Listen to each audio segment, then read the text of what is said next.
Ada seorang nabi yang kaya, nabi kaya, namanya Nabi Ayub. Iblis kalau orang begini kan keki, ibadahnya rajin, kaya. Nih yang kayak begini susah digodain. Kalau ibadahnya rajin, miskin, kali bisa disogok.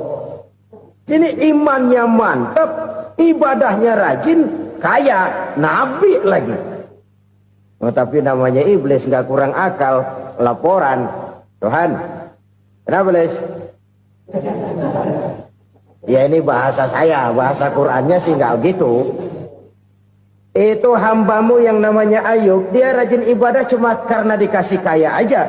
Coba kasih miskin dia, berhenti dia sembahyang. Ah, kamu bisa aja.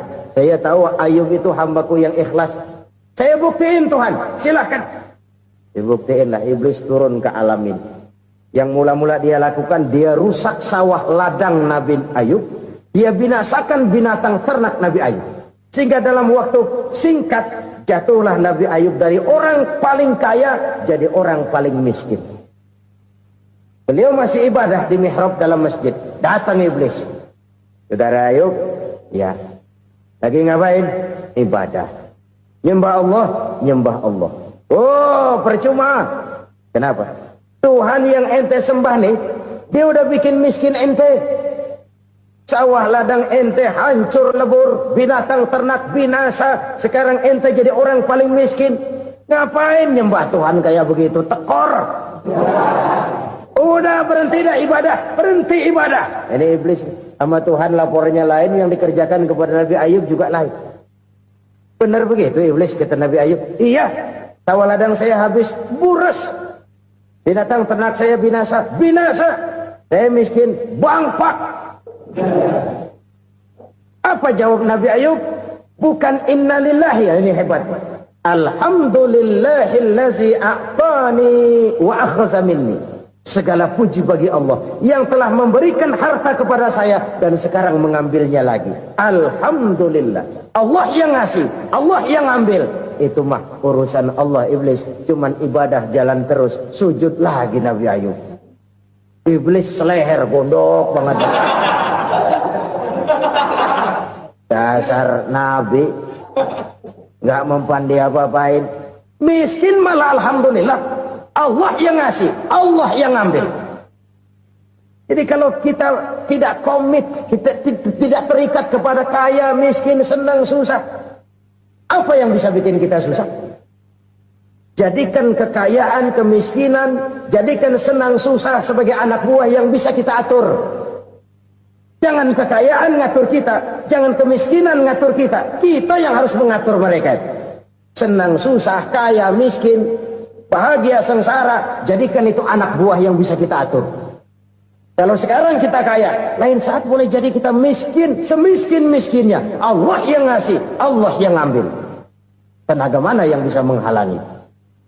Ibadah jalan terus. Iblis makin gondok. Dasar Nabi loh. Akhirnya apa? Nabi Ayub dikerjain, diberikan penyakit. Demikian fatal penyakitnya. Bayangin, udah miskin, sakit. Masya Allah. Miskin, sakit. Sakitnya nggak lama, kira-kira 16 tahun. Istrinya 3, 2 mental minta ceraiin. Ngerawatin laki bengek begini. Senang belum tentu, susah udah pasti nih. Cerai aja, cerai dah. Cerai. Tinggal satu Siti Rahmah yang setia menemani beliau. Sesetia-setianya hati perempuan. Satu saat Siti Rahmah bilang, "Bang, ya, abang kan Nabi, Bang. Lalu, namanya Nabi kan doanya jarang meleset, Bang. Maksud kamu minta kenapa sih sama Tuhan biar abang sembuh, baik dah, Bang?" Siti Rahmah, iya. Saya sakit berapa tahun sih dah?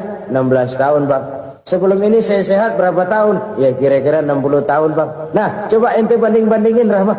Saya dikasih sehat 60 tahun, dikasih sakit 16 tahun. Sudah nggak sabar mau doa kepada Allah minta sembuh. Saya malu kepada Allah.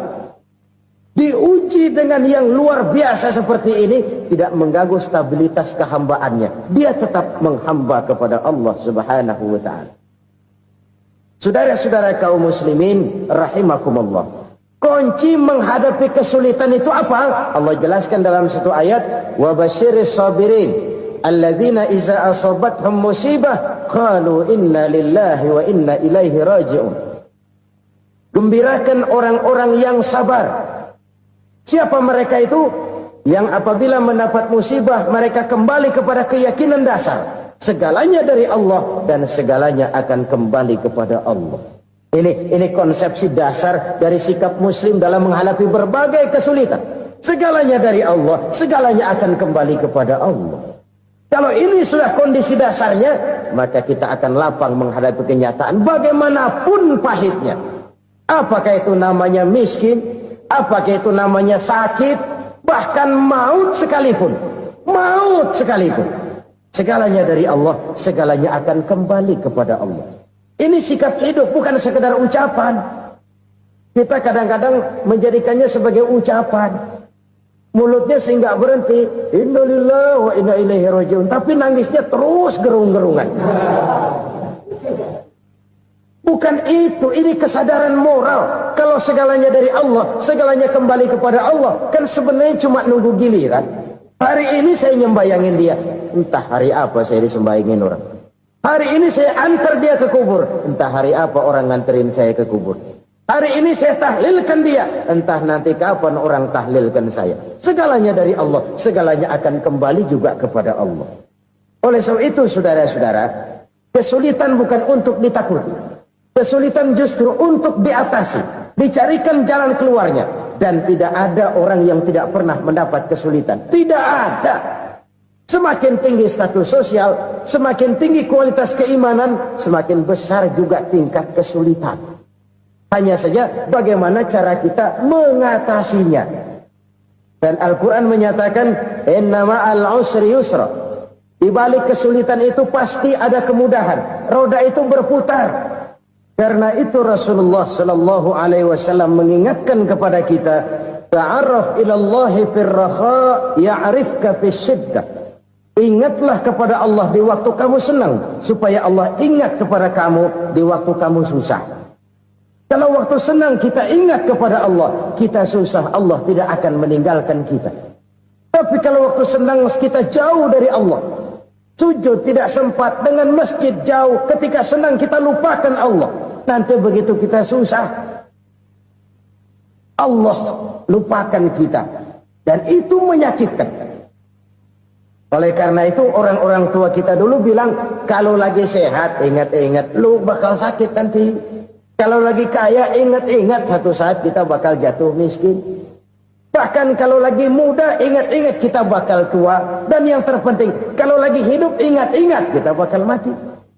Saudara-saudara kaum muslimin rahimakumullah. Jadi yang kedua yang merupakan perbendaharaan surga, menyembunyikan musibah.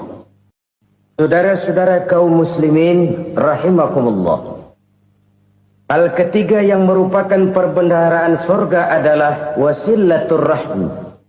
Orang yang suka bersilaturahmi. Sebagaimana yang kita maklum bahwa manusia adalah makhluk yang disebut zon politika. Makhluk sosial yang tidak mungkin hidup sendiri-sendiri. Betapa dan siapapun kita memerlukan orang lain. Bodoh betul manusia kalau tinggal di tengah masyarakat tapi tidak mau bermasyarakat. Merasa hebat sendiri, pinter sendiri, gagah sendiri, kaya sendiri. Mungkin kalau mati juga ngubur sendiri.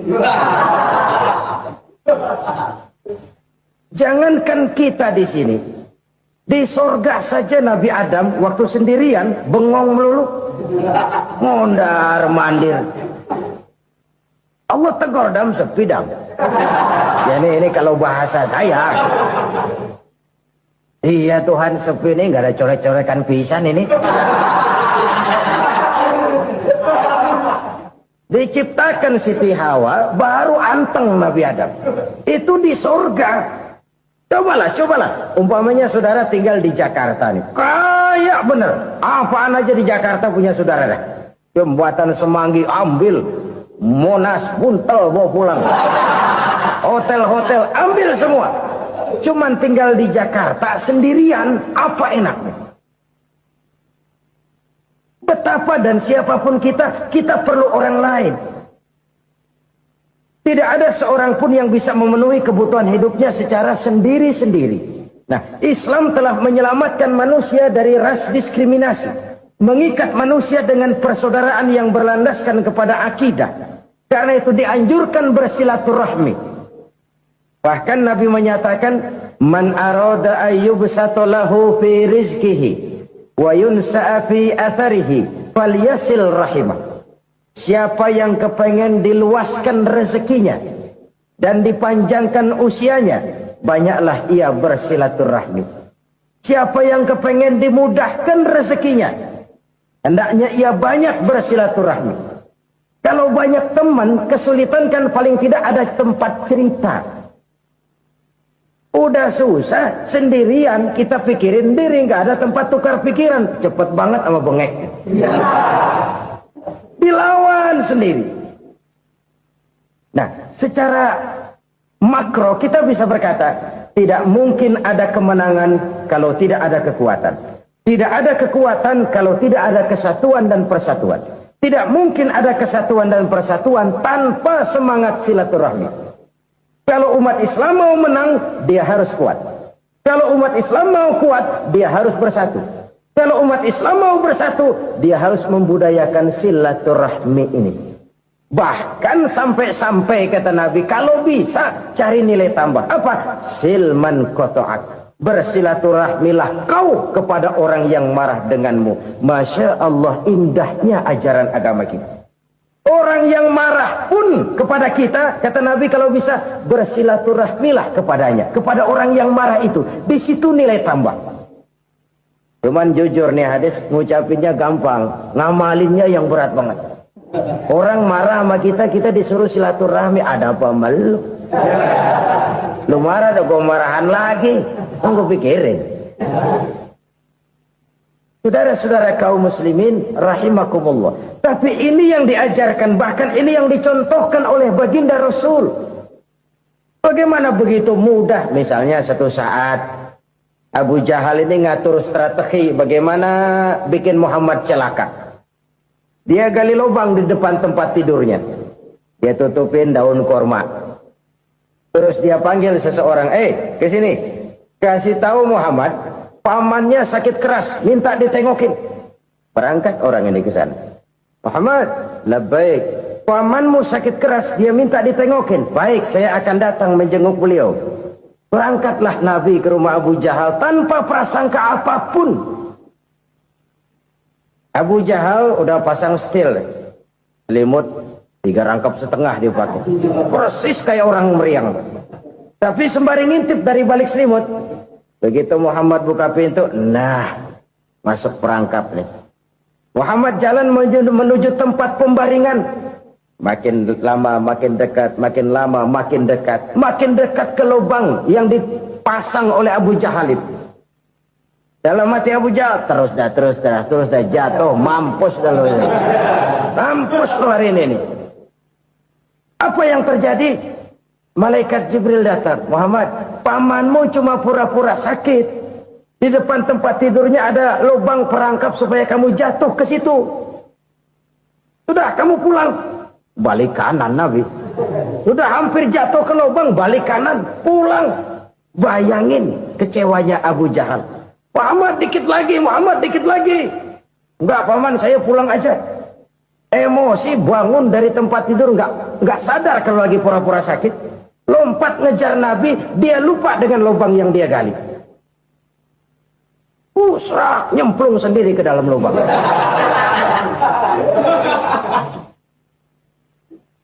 Nabi terus berlalu. Ini terjadi keanehan. Jatuh ke lubang yang dia gali itu sebenarnya nggak terlalu dalam ya. Antara 3-4 meteran lah. Tolong saya jatuh ke lubang ini. Datanglah pelayan-pelayannya itu. Angkat saya dari sini. Oh, yang ngulurin tambang. Satu gulung, belum juga nyampe itu tambang. Kurang, beli lagi ke warung. Sambung, ulur lagi. Nggak juga bisa sampai. Wah ini kerjaan Muhammad ini. Tolong siapa salah seorang kamu ke rumah Muhammad, kasih tahu encangnya kecebur. Minta ditolongin. Sampaikan kepada Rasul. Kenapa? Pamanmu jatuh ke lubang, Muhammad minta tolong diangkatin. Tambang udah nyambung-nyambung gak nyampe juga. Ya nanti saya datang saya tolong. Coba. Nyata-nyata orang berniat jahat mau mencelakakan dia. Datang dia menolong. Ini yang disebut air tuba dibalas air susu ya ini. Bukan sebaliknya. Air tuba dibalas air susu. Paman, kecebur ya? Iya Muhammad, tolongin. Pegang tangan saya. Nabi ulurkan tangannya. Nyampe. Dipegang oleh Abu Jahal. Diangkat ke atas. Sampai atas. Apa kata Abu Jahal? Sihirmu memang hebat Muhammad. Udah ditolongin dikata sihir. Yang enak kita kemplang kan itu orang begitu. Urusan apa? Tapi inilah akhlak. Kalau bisa kamu bersilaturahmilah dengan orang yang marah kepadamu sekalipun. Orang marah kita tetap baik. So, kalau kita berbuat baik sama orang yang memang baik, rasanya sih biasa-biasa aja. Orang baik kita baik lagi, ya draw aja, belum ada nilai tambah di situ. Baru ada nilai tambah kalau kita bisa berbuat baik kepada orang yang nyakitin kita. Itu namanya kita setingkat di atas dia. Dia sakitin kita, kita berbuat baik sama dia. Dia pelit sama kita, kita baik sama dia. Dia marahin kita, kita deketin dia. Di situ kita punya nilai tambah.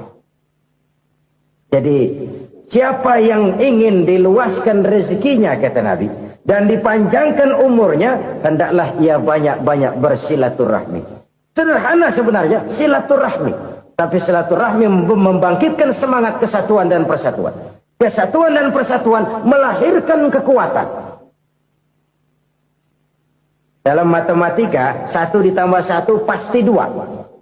Tapi di tengah masyarakat, 1 orang takut ditambah 1 orang takut, hasilnya jadi 2 orang setengah berani.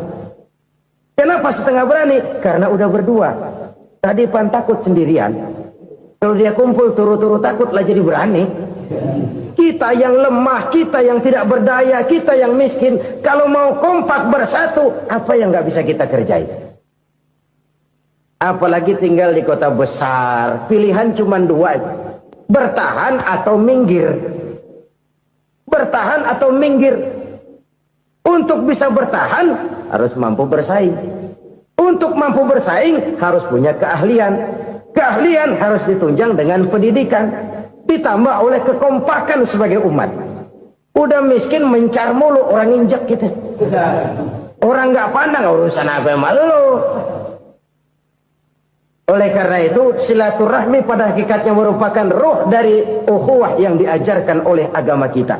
Bagaimana Islam menyelamatkan masyarakat manusia dari ras diskriminasi, mengikat manusia, dan tidak ada persaudaraan yang lebih indah selain persaudaraan yang diikat dengan nilai-nilai akidah. Sepanjang orang di jalan Allah, itulah saudara kita. Keluar dia dari jalan Allah, selesailah persaudaraan sampai di situ. Karena itu, kalau ingin menyimpan sesuatu di surga, banyaklah bersilaturahmi. Datang ke rumah ini, datang ke rumah itu, dan lain sebagainya. Itu simpanan kita di akhirat nanti. Ini yang ketiga. Saudara-saudara, yang keempat, perbendaharaan surga itu apa? Wa qawlu la hawla wa la quwwata illa billah. Ucapan la haula wa la quwwata illa billah. Ibadah kan ada yang berat, modalnya besar. Bangun masjid berat, modalnya besar. Bangun rumah sakit berat, modalnya besar. Ada ibadah yang berat, tapi modalnya ringan. Misalnya puasa. Puasa itu berat, mengendalikan nafsu. Kalau sekedar nggak makan nggak minum sih enteng, mengendalikan nafsu itu jihad terbesar. Tapi kan modalnya ringan, cuma niat saja. Ini ibadah berat, modalnya ringan. Ada ibadah yang ringan, modalnya juga enteng. Seperti termasuk ucapan la haula wa la quwwata illa billah. Tanpa sadar, La haula wala quwata illa billah. Nyelengin tuh di surga. Nyelengin, kita nggak terasa. Nyelengin simpenan akhirat. La haula wala quwata illa billah. Nyimpan lagi. Kaget. La haula wala quwata illa billah. Nyimpan lagi. Banyak simpenan. Walaupun sebenarnya yang dimaksud di sini adalah kesadaran batin. Bahwa tidak ada daya dan kekuatan kecuali Allah. Itu intinya. Kita memulai pekerjaan disunahkan baca bismillah, kan begitu? Apa itu? Kesadaran moral. Bahwa ini saya bisa kerjakan. Saya kerjakan ini dengan menyebut nama Allah. Kenapa? Kalau Allah tidak memberikan daya dan kekuatan, mana mampu saya kerjakan ini. Maka saya kerjakan ini dengan menyebut nama Allah. Bismillah. Kesadaran moral. Manusia hanya wajib berusaha, tapi nggak pernah wajib berhasil.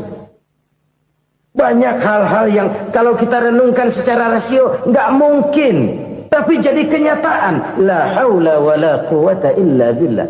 Tidak ada daya dan kekuatan kecuali bagi Allah semata-mata. Kesadaran moral akan kelemahan dan keterbatasan makhluk bernama manusia. Kadang kita kagum dengan otak, tapi kita sering lupa sama yang bikin otak. Padahal bagaimanapun hebatnya otak, yang bikin otak pasti lebih hebat dari otak. Nggak percaya, silahkan otak-otakan. Inilah kecenderungan. Kita kagum dengan pesawat-pesawat mutakhir, bukan main, besi gede banget terbang itu. Alangkah hebatnya. Lalu apa yang bikin otak tidak lebih hebat dari itu semua? Kita puji laut. Apa yang bikin laut tidak lebih hebat dari laut itu? La haula wa la quwata illa billah. Tidak ada daya dan kekuatan kecuali Allah. Apa yang bisa kita lakukan?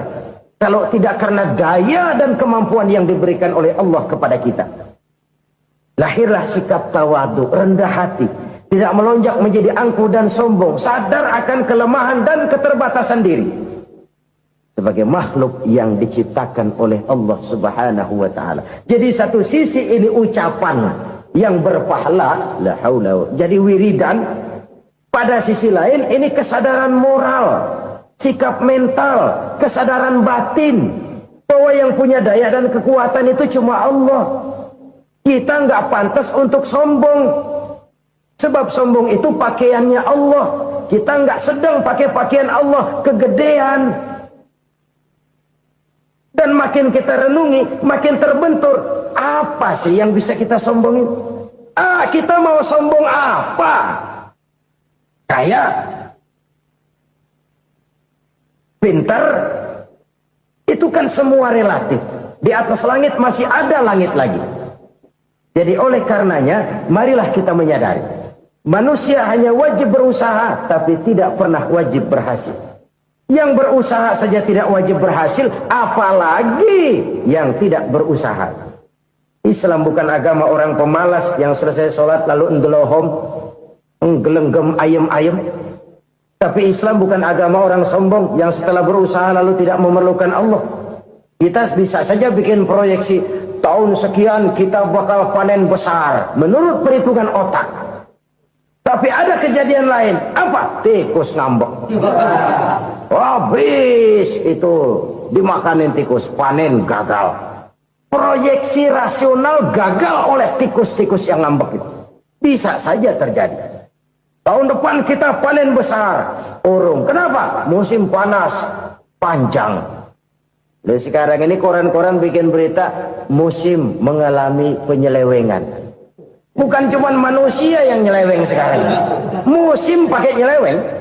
Mestinya kan musim hujan udah selesai. Masih hujan-hujan juga. Musim. Nah sekarang kita boleh bikin proyeksi. Kita bakal panen besar. Tahu-tahu musim panas panjang.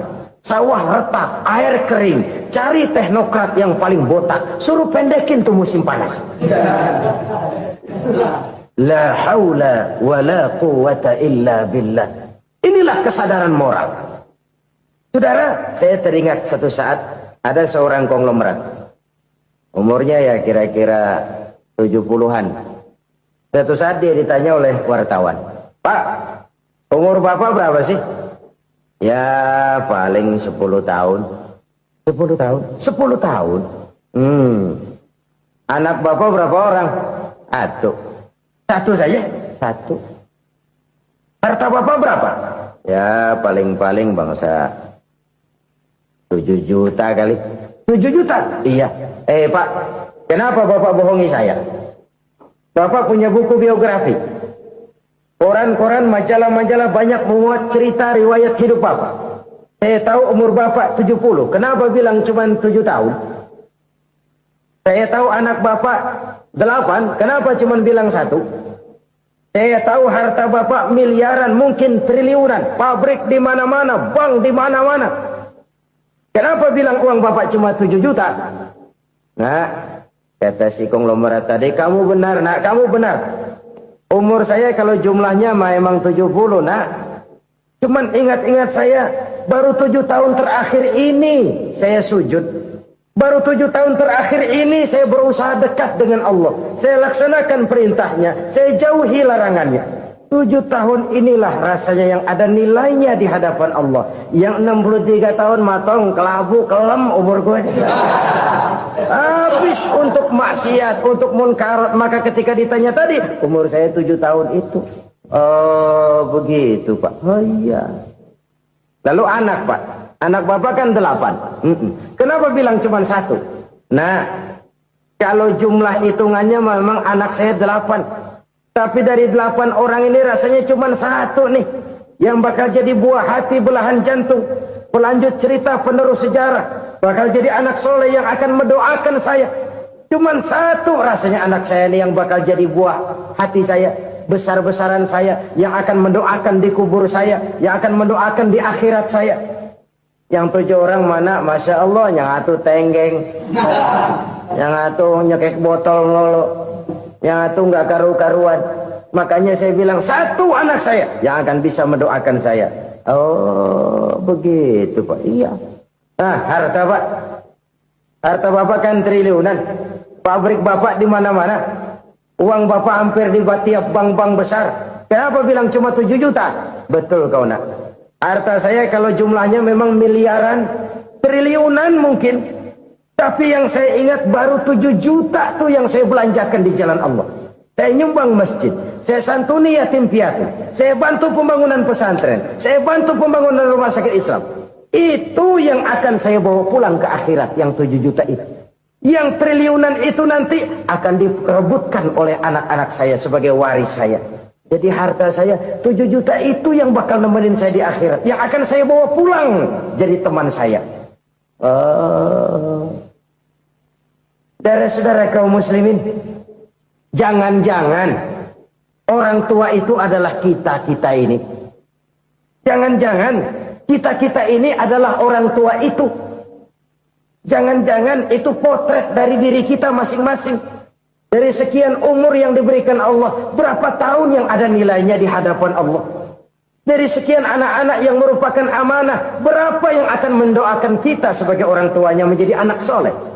Dari sekian banyak harta yang diberikan Allah, berapa yang akan kita bawa pulang menghadapnya nanti, yang kita belanjakan di jalan Allah? Ini sebuah potret kehidupan. Karena itu kita kembali kepada la haula wa la quwwata illa billah. Kita wajib berusaha, kita wajib berikhtiar. Selebihnya, segala daya dan kekuatan hanya milik Allah saja semata-mata. Satu kesadaran batin dari setiap pribadi muslim. Setelah ia berusaha dan berikhtiar, ia menyerahkannya kepada Allah Subhanahu wa ta'ala. Jadi, satu sisi ini merupakan wiridan ucapan yang mengandung pahala. Pada sisi lain, ini merupakan sikap batin dari seorang muslim di dalam ia menghadapi realitas kehidupan ini. Saudara-saudara kaum muslimin rahimakumullah. Kalau ini kita jadikan satu basis kehidupan, maka ini akan menyelamatkan manusia dari kemungkinan tergelincir menjadi orang yang lupa diri dan lupa darat. Sebab itu Imamul Ghazali berpesan, jadidis safinah fa innal bahra amiq wa khuziz zad fa inna safara ba'id wa khaffifil hamla fa innal hamla sadid. Perbarui selalu kapalmu karena lautan sangat dalam. Bawa bekal yang banyak karena perjalanan ini sangat jauh. Ringankan beban karena kebanyakan beban akan menyakitkan. Alangkah indah kalimat ini, alangkah dalam makna yang terkandung di sana. Perbarui selalu kapalmu karena lautan sangat dalam. Apa artinya ini? Jaga mentalmu baik-baik. Pelihara imanmu baik-baik karena hidup penuh cobaan seperti lautan. Kita kalau berlayar di lautan kan kadang-kadang tenang, angin bertiup sepoi-sepoi basah. Jika malam datang bintang gemintang bertabur menghias cakrawala, rembulan memantulkan sinarnya dengan indah. Dalam keadaan begitu berlayar enak, tapi lain saat ombak menggunung, halilintar menyambar, angin topan bertiup. Berapa banyak sudah saudara-saudara kita yang tenggelam di lautan dunia tanpa sadar bahwa dia belum sampai kepada pantai yang akan dituju. Berapa banyak sudah saudara-saudara kita yang tenggelam di lautan dunia ini tanpa sempat bangkit lagi. Dia menyangka sudah sampai kepada tujuannya. Hati-hati kapal jangan sampai bocor karena lautan sangat dalam. Iman ini jaga baik-baik karena hidup penuh dengan ujian. Wa khuzizat fa inna safar ba'id. Bawa bekal yang banyak karena perjalanan sangat jauh. Saudara mau ke Bandung, bawa duit. Saudara mau ke Surabaya, banyakan lagi duitnya. Saudara mau ke Mekah, gepokan, iketan tuh duit, nggak lembaran lagi. Makin jauh perjalanan, makin banyak bekal yang harus kita bawa. Kalau saudara dari Jakarta mau ke Surabaya, kagak bawa duit berangkat juga, itu sih bukan berani namanya, nekat. Sampai Surabaya belum tentu, sengsara di jalan udah pasti. Kenapa? Nggak bawa bekal berangkat. Sama juga kita nih, misalnya belum sempat sembahyang, mati. Waduh, berani banget orang. Belum punya bekal, mati. Sengsara di jalan. Atau bekal tidak cukup. Dari Jakarta saudara mau ke Surabaya, bawa duit 500 perak. Paling jauh Cikampek nyampenya itu. Paling jauh itu. Antara jauhnya perjalanan dengan bekal yang saudara bawa tidak seimbang. Hidup ini perjalanan panjang. A walking tour. Dimulai dari alam arwah. Sebelum jasad diciptakan, roh diciptakan lebih dulu. Dari situ pindah ke alam rahim. Dari alam rahim pindah ke alam dunia. Dari alam dunia pindah ke alam barzah. Baru menuju akhirat. Satu perjalanan panjang. Kalau bekal tidak bawa, sengsara di jalan. Bawa bekal yang banyak karena perjalanan ini sangat jauh. Wa khaffifil hamla, ringankan beban karena beban itu cuma akan menyulitkan. Kalau bekal itu sih keperluan, tapi beban nggak kita perluin, cuma ngeberat-beratin. Apa ini beban? Dosa. Kecurangan, kebatilan, kesoliman, ketidakadilan, kesewenang-wenangan. Itu akan jadi beban kita di akhirat. Alangkah celakanya, perjalanan panjang, bekal tidak bawa, beban kelewat banyak, alamat sengsara di jalan. Pahala tidak ada, dosa berlipat ganda. Na'udzubillah, summa na'udzubillah. Kalau kita rangkum nasihat Al-Ghazali dengan kisah si konglomerat tadi, kita akan mengambil kesimpulan. Pertama, bekal terbaik dalam menghadapi gejolak kehidupan ini tidak lain adalah iman. Yang kedua, pahala dan dosa. Dua hal kontroversial. Pahala adalah bekal, dosa adalah beban. Tapi kita sekarang kan tidak begitu terangsang kepada yang abstrak. Orang berlomba mencari yang konkret-konkret saja. Yang real. Kalau memang dosa, benjol dong. Kira-kira begitu. Kira-kira begitu. Persis orang Yahudi dulu. Orang Yahudi itu kan pernah minta kepada Nabi Musa. Ya Musa, lan nu'mina laka hatta narallaha jahrah. Musa, kami nggak bakal mau beriman kepada Allah kalau belum kami lihat Allah ada nongkrong di depan kami. Kalau memang Tuhan ada, taruh dong di depan kami. Mau yang konkret-konkret saja. Kalau memang dosa, benjol dong. Kalau memang pahala, berasa dong. Orang terangsang kepada yang real, yang konkret-konkret saja. Karena itu, untuk mengejar dosa, orang mau bayar. Tapi untuk mengejar pahala walaupun tidak bayar, orang segan. Ini yang dikatakan oleh Nabi, kamu mengharapkan ke surga tapi kamu berat melaksanakan sesuatu yang bisa membawa kamu ke surga. Kamu ingin jauh dari neraka tapi tiap saat kamu lakukan perbuatan-perbuatan yang justru menjerumuskan kamu ke neraka. Idda'aitum an-najata minan nar wa ramaitum fiha anfusakum. Kamu ingin selamat dari neraka tapi kamu lemparkan diri kamu ke neraka. Kamu ingin masuk surga, tapi berat sekali kamu melakukan perbuatan-perbuatan yang bisa menyampaikan kamu di surga. Saudara-saudara kaum muslimin, rahimakumullah.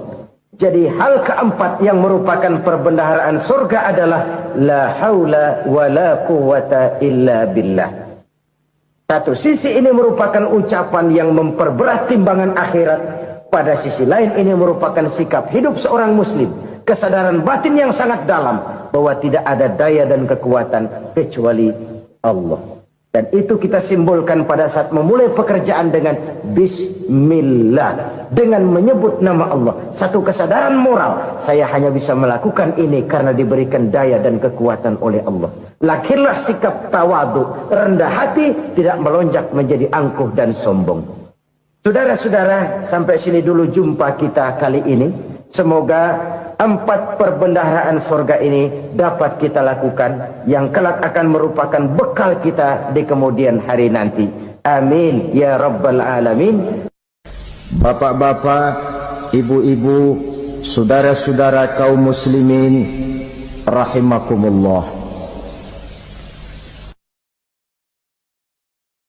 Di dalam kehidupan kita sebagai seorang muslim, minimal 5 kali dalam sehari semalam kita mendengar seruan untuk mendirikan solat yang disebut azan. Ada kalimat menarik di dalam kalimat azan itu, yakni seruan hayya 'alal falah, marilah menuju kepada keberuntungan, marilah meraih kemenangan. Seruan ini adalah kecenderungan dari setiap manusia, apapun warna kulitnya. Artinya, setiap orang dalam hidup selalu ingin meraih dan mencari kemenangan. Kemenangan akan melahirkan kepuasan batin, dan kepuasan batin memberikan kebahagiaan. Sedangkan kekalahan melahirkan penderitaan batin, dan penderitaan batin menjerumuskan seseorang di dalam berbagai bentuk kerugian. Jikalau inilah seruan azan, maka masalahnya ialah apa yang menyebabkan kita meraih kemenangan. Al-Quranul Karim memberikan tuntunan dan ajaran kepada kita bahwa orang-orang yang memperoleh kemenangan itu tidak lain adalah orang-orang yang bertakwa. Hanyalah mereka yang bertakwa kepada Allah Subhanahu wa ta'ala pada akhirnya akan tampil sebagai pemenang. Lalu siapa orang yang bertakwa itu? Dijelaskan dalam awal-awal Al-Baqarah, orang yang bertakwa yang akan meraih kemenangan. Pertama, allazina yu'minuna bil ghaib, yaitu orang-orang yang beriman kepada yang gaib. Percaya bahwa ada alam yang gaib, alam yang abstrak, alam yang tidak bisa dijangkau oleh salah satu daripada panca indera kita.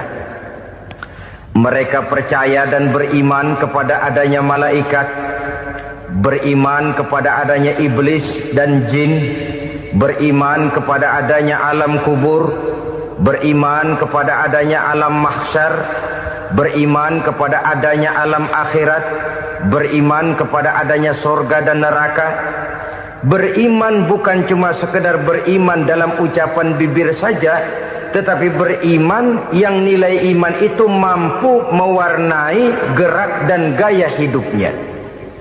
Iman yang meresap sampai ke tulang sumsum, kemudian memberikan dampak positif di dalam kehidupan manusia.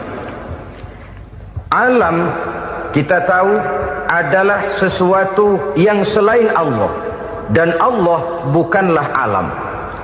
apapun namanya selain daripada Allah itu adalah alam. Alam pada hakikatnya terbagi menjadi dua. Ada alam syahadah, alam nyata, alam konkret, alam yang bisa dijangkau oleh salah satu indera kita. Kemudian ada alam ghaib, alam yang tidak bisa dijangkau oleh panca indera kita, alam metafisika, alam abstrak, alam yang wajib kita imani keberadaannya. Kita percaya bahwa malaikat itu ada. Kita percaya kepada jin, bahwa jin itu ada. Kita percaya kepada adanya iblis dan setan. Bukan percaya kepada iblis dan setannya, percaya bahwa iblis dan setan itu ada. Itu termasuk salah satu daripada sifat orang yang bertakwa kepada Allah. Saudara-saudara kaum muslimin rahimakumullah, kecenderungan pembangunan yang lebih bersifat materialistis biasanya menggeser aspek kehidupan rohani. Orang berpikir empiri, dan dalam pola pikir yang demikian maka alam gaib tidak lagi mendapat perhatian. Aspek kehidupan yang bersifat rohaniah malah mulai ditinggalkan. Akibatnya terjadilah kepincangan di dalam kehidupan kita. Pernah ada satu pengalaman pribadi dalam perjalanan kembali ke tanah air. Dalam pesawat di sebelah kanan saya duduklah seorang Jerman namanya Heiner Simonsen. Iseng saya ajak kenalan, saya ajak ngobrol, saya tanya dia. Saya bilang, Mas Heiner ini, kalau pesawat yang kita tumpangi ini jatuh ke bawah, kira-kira apa yang bakal terjadi, Mas? Dia bilang, kita semua akan mati. Begitu? Iya. Oke. Apa itu mati? Tanya saya. Dia bilang, untuk tahu apa itu mati, kita harus tahu lebih dahulu apa itu hidup. Saya pikir nih bule bisa ngomong juga. Baiklah kata saya. Apa hidup menurut Anda itu? Oh, hidup itu dia bilang, kalau seluruh anggota badan kita bekerja secara normal, paru-paru memompa darah secara normal, jantung berdetak secara normal, sel-sel tubuh bekerja secara fit, dan organisme tubuh hanya mau bekerja secara normal, dia bilang, kalau kita memberi makan yang cukup, menu yang teratur, dan gizi yang lengkap. Saya bilang, kesimpulannya apa, Ner? Dia jawab, hidup adalah dari tangan ke mulut. Life is from the hand to the mouth, kata dia. Hidup adalah dari tangan ke mulut. Jadi masalah hidup tidak lebih daripada masalah isi perut. Orang pergi pagi, pulang sore, peras keringat, banting tulang, perut yang dibelain. Saya bilang, you are wrong. Sampean salah, Ner. Kamu orang Islam bukan? Bukan. Pantas. Kenapa saya salah? Dia bilang. Ya jelas salah. Salahnya di mana? Kamu ini manusia. Kalau hidup cuma dari tangan ke mulut, saya bilang, kambing di kampung saya juga begitu pikirannya, Ner. Itu kambing di kampung saya, asal perutnya kenyang, sudah hidup dia. Perkara besok bagaimana, lusa prospeknya macam mana, bulan depan ada apa, kambing nggak pernah mikir. Di kampung saya kambing juga pikirannya begitu. Kamu Kristen ya? Tadinya. Loh kok tadinya, lalu apa sekarang kamu ini? Dia bilang, sekarang saya netral. Saya tidak beragama, tapi saya percaya kepada Tuhan sebagai pencipta alam. Saya ingat benar dia bilang, I haven't any religious, but I believe to God as the creator of the world. Kenapa bisa netral begitu, Ner? Habis saya bingung katanya.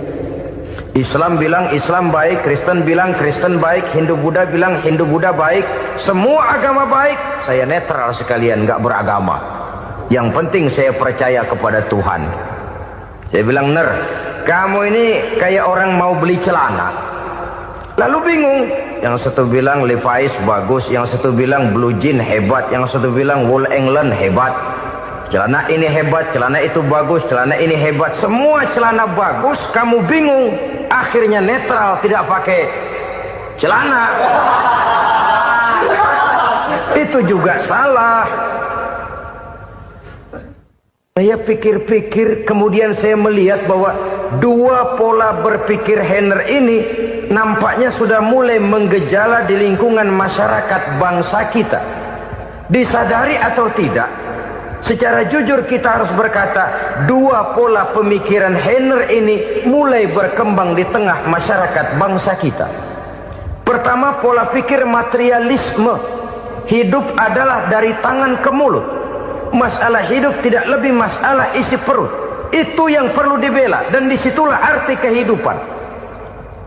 Pergi pagi, pulang sore, peras keringat, banting tulang untuk mempertahankan perut. Kalau sudah kemari cara orang berpikir, maka buat apa percaya kepada yang gaib? Untuk apa sholat? Untuk apa puasa? Untuk apa zakat? Untuk apa menghadiri majelis taklim?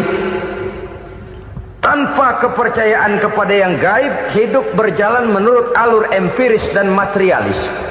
Kalau sudah ke sana cara orang berpikir, biasanya orang lalu cenderung menghalalkan segala cara. Hanyalah orang yang percaya bahwa akhirat ada. Hanyalah orang yang percaya bahwa alam kubur itu ada. Hanyalah orang yang percaya bahwa malaikat itu ada, hidupnya akan lebih terarah dan terkendali.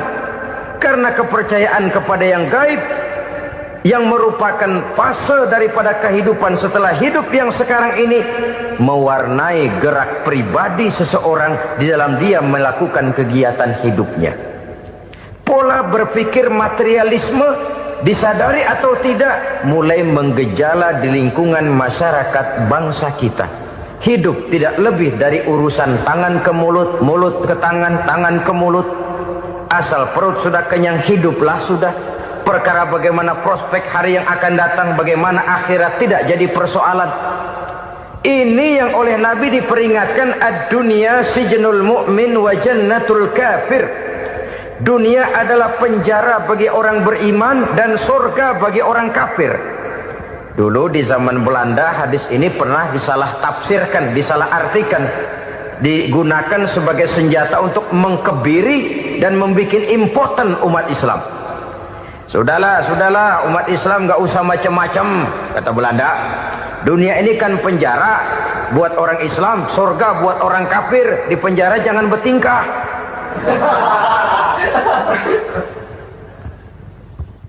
Pengertiannya tidak begitu.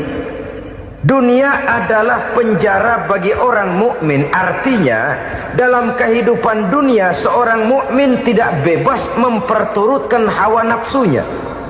Di penjara hawa nafsunya itu. Sebaliknya surga bagi orang-orang kafir. Buat orang kafir, surgalah dunia ini. Mereka bebas memperturutkan hawa nafsunya. Dilarang tidak terlarang, dicegah pun tidak tercegah. Mereka hidup menurut alur bisikan nafsu mereka sendiri. Kemudian bila ajal datang, maut merenggut nyawa, selesailah surganya sampai di situ. Maka bagi orang-orang yang tidak percaya kepada adanya akhirat, kepada adanya alam gaib, surganya sebatas umurnya. Sekali lagi, surganya sebatas umurnya. Bila umur selesai, ajal pun datang merenggut nyawa, selesailah sudah surganya sampai di situ. Alangkah pendeknya perjalanan orang-orang yang tidak percaya kepada alam gaib ini. Bagi kita mukmin, jikalau kita mampu memenjarakan hawa nafsu, kita bisa bahagia di dunia ini. Dan Islam memang tidak menyuruh kita sengsara di dunia. Raih dunia, kejar dunia, gapai dunia sebagai alat untuk mencapai kebahagiaan di akhirat nanti. Hidup adalah satu perjalanan panjang yang terbentang sejak kita terlahir dari alam rahim sampai kepada alam akhirat nanti. Andai kata kita gagal meraih kebahagiaan di dunia, toh kita masih punya akhirat. Tapi jangan jadi dalil yang melemahkan semangat. biarin dah kita di dunia kebelangsak, yang penting akhirat. Akhirnya dunia benar-benar kebelangsak.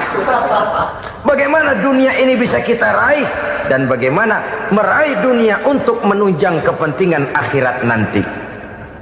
Yang kedua, dari pikiran Heiner yang saya lihat menggejala di lingkungan masyarakat bangsa kita, timbulnya manusia-manusia netral. Seolah-olah Tuhan yes, agama no. Sama Tuhan percaya, agama ogah. Tuhan ngangguk, giliran agama godeng. Padahal hampir dalam setiap ayat dalam Quran, kata-kata amanu biasanya bergandeng dengan wa'amilus sholihat. Iman dan amal soleh. Ini sebagai isyarat Tuhan dan agama jangan pernah dipisah-pisah. Apabila kita bertuhan, maka kita harus beragama. Apabila kita beragama, maka agama itu harus bersumberkan dari Tuhan yang kita imani itu. Tidak mungkin kita pisah, Tuhan yes, agama no. Sama Tuhan percaya tapi agama bikin sendiri. Sembayangnya cukup bengong 2 jam madep ngulon.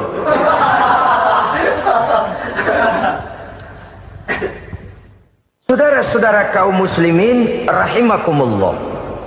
Jadi dengan demikian, agama yang kita akui merupakan unsur mutlak di dalam pembangunan sekarang ini, merupakan bagian dari kehidupan yang menuntun kita bahwa di balik alam nyata ini, di balik alam syahadah ini ada alam gaib. Dan mudabbir, murabbi, yang mengatur, yang menguasai, yang memelihara baik dia alam nyata, baik dia alam gaib, tidak lain adalah Allah Subhanahu wa ta'ala. Di sana ada satu super power, satu maha kekuatan yang kita perlu bersandar kepadanya. Sebagai makhluk nyata yang hidup di alam nyata, berbuatlah secara nyata sebagaimana harusnya kita berbuat. Karena Islam jelas bukan agamanya orang pemalas.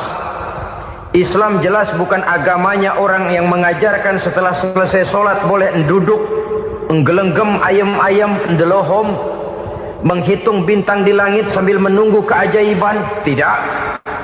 Islam adalah agama yang mengajarkan apabila sholat sudah selesai kamu kerjakan, bertebaranlah di permukaan bumi, cari karunia Tuhanmu. Jangan hidup berpangku tangan menunggu keajaiban. Karena hidup bukan undian. Jangan berharap untung besar tanpa mau peras keringat. Tapi di sebalik itu toh kita juga harus yakin bahwa di sisi usaha nyata yang kita lakukan ada satu super power, satu maha kekuatan gaib yang menentukan berhasil dan tidaknya usaha kita. Kepercayaan kepada hal semacam inilah yang mendorong kita untuk mempunyai sandaran vertikal, agar jikalau usaha ini berhasil, kita tidak lupa diri dan lupa daratan. Jikalau usaha ini gagal, kita tidak putus asa dan buruk sangka, tidak cupik pandangan dan sempit hati, tapi mampu melihat persoalan dengan kacamata putih sambil husnuzon kepada Allah Subhanahu wa ta'ala. Kita percaya malaikat itu ada. Ada yang namanya raqib dan atid, mengawasi gerak hidup kita sampai kepada gerak hati kita. Ini memberikan sugesti agar kita berhati-hati. Tidak sejengkal tanah pun kita bisa berlindung dari pengawasan raqib dan atid. Ada munkar nakir yang akan menyoal kita di alam kubur. Ada malaikat Malik, penjaga neraka. Ada malaikat Ridwan yang menjaga surga. Kita percaya kepada adanya jin, kita percaya kepada adanya setan, iblis. Percaya kepada adanya, bukan mempercayai si setan, si iblis lalu menjadikannya sebagai teman. Tidak. Percaya bahwa mereka itu ada dan merupakan makhluk Allah yang gaib, yang diciptakan Allah Azza wa Jalla. Kepercayaan kepada alam gaib memberikan motivasi terhadap gerak lahir manusia, sehingga dengan motivasi kepercayaan kepada yang gaib, gerak lahir jadi lebih terarah, jadi lebih terpelihara. Pernah seseorang bertanya, "Pak, apakah adanya akhirat bisa dibuktikan secara ilmiah?" Saya bilang tidak bisa, tidak bisa. Kenapa? karena yang berangkat nggak pernah pulang kembali lagi. Kalau dia pulang kemari bisa kita tanya bagaimana enak di sono. Cuma secara moral saya katakan, lebih beruntung orang yang percaya kepada akhirat daripada yang tidak. Sekarang saudara percaya akhirat ada, lalu saudara baik-baik di dunia, sholat, puasa, zakat, menolong orang lain, menebarkan kebajikan. Saudara mati, andai kata akhirat tidak ada, toh dalam hidup saudara sudah berbuat baik, paling tidak nama saudara akan dikenang sebagai orang baik. Sebaliknya, saudara percaya, kata saya, bahwa akhirat tidak ada, lalu hidup semau-maunya, tenggelam dalam maksiat dan munkarat, menentang Allah, tidak mau ruku dan sujud. Lalu saudara mati, kemudian akhirat ada, ayo mau apa? Bekal tidak punya. Jadi secara moral lebih beruntung orang yang percaya kepada adanya akhirat daripada yang tidak percaya.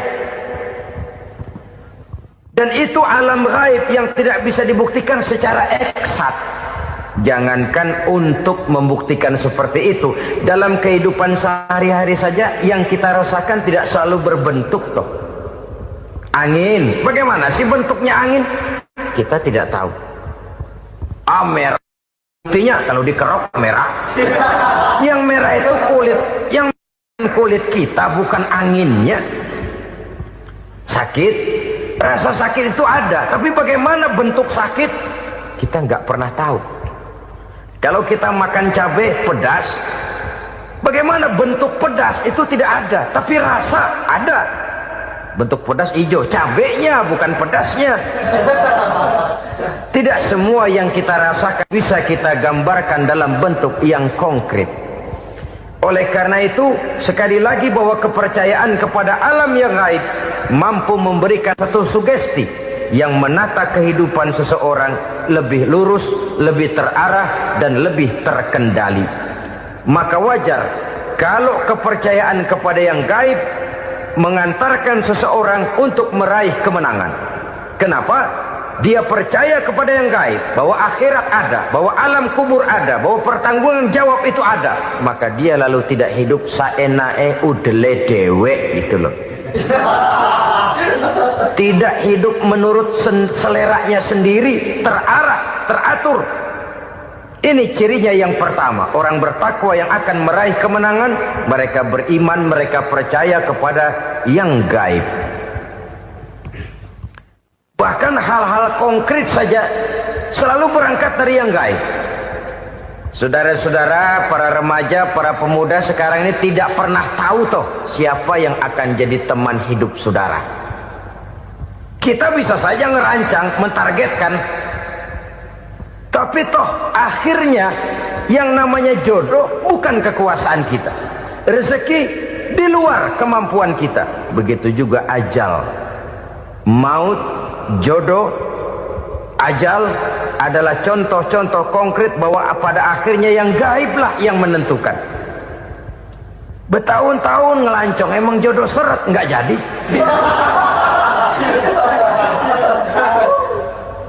Begitu kenal baru setengah malam nginep ditangkap hansip kan. Hal-hal semacam itu kadang-kadang kita berpikir suuzon, gilet, perempuannya cakep banget, lakinya rebek amat. Memang begitulah jodohnya. Memang begitulah jodohnya. Saudara hadirin ma'asyiral muslimin yang saya hormati, jadi hal-hal yang konkret saja kita yakini sepenuhnya ditentukan oleh satu superpower yang gaib itu tadi. Dari sanalah segala ketentuan itu berangkat dan kesanalah segalanya akan kembali. Maka kepercayaan kepada yang gaib meluruskan gerak hidup seseorang dan itu akan mengantarkan dia kepada meraih kemenangan. Satu. Yang kedua, wa yuqimunas shalah. Orang bertakwa yang akan meraih kemenangan itu adalah orang-orang yang mendirikan sholat.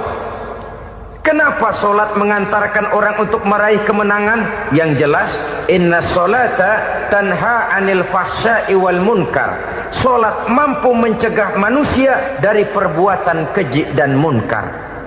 Banyak filsafat hidup yang terkandung di dalam solat ini. Sejak kita wudhu, sampai kita menghadap ke arah kiblat, sampai kita melakukan gerak-gerak solat, bacaan-bacaan yang ada di dalam solat, lalu sampai kepada mengucapkan salam. Banyak filsafat hidup yang terkandung di dalam solat.